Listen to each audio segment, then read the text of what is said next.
Hi friends, welcome to మన చేతి వంట. ఇప్పుడు మనం తయారు చేసుకునేది అల్లం చట్నీ.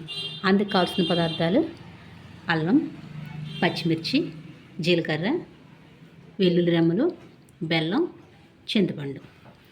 నేను ఈ సైజు అల్లం ముక్కలు 3 ముక్కలు తీసుకున్నానండి. అందుకు 3 పచ్చిమిర్చి సరిపోతాయి.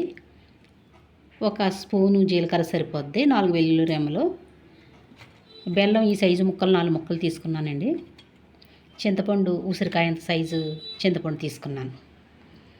ఇప్పుడు మనం స్టవ్ వెలిగించి ఈ పచ్చిమిర్చిని ఆయిల్ లేకుండా ఫ్రై చేయాలండి. ఇప్పుడు స్టవ్ వెలిగించి పెనం పెట్టి ఆయిల్ లేకుండా పచ్చిమిర్చిని ఫ్రై చేయాలండి.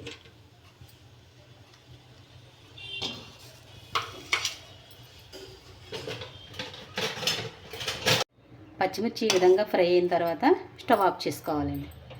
ఇప్పుడు ఈ పచ్చిమిర్చి పూర్తిగా చల్లారిన తర్వాత అన్నీ కలిపి మిక్సీ పట్టుకోవాలండి.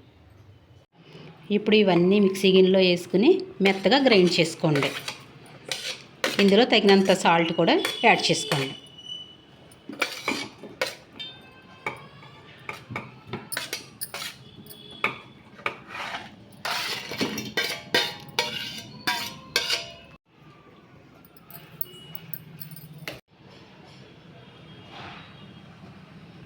ఇంతేనండి, అల్లం చట్నీ రెడీ అయిపోయింది. ఇది వేడి వేడి దోశల్లోకి, ఇడ్లీలోకి నంచుకుని తింటే టేస్ట్ చాలా బాగుంటుంది.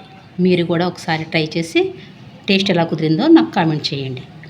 అంతేకాదు మీరు ఒక లైక్ కూడా ఇవ్వండి.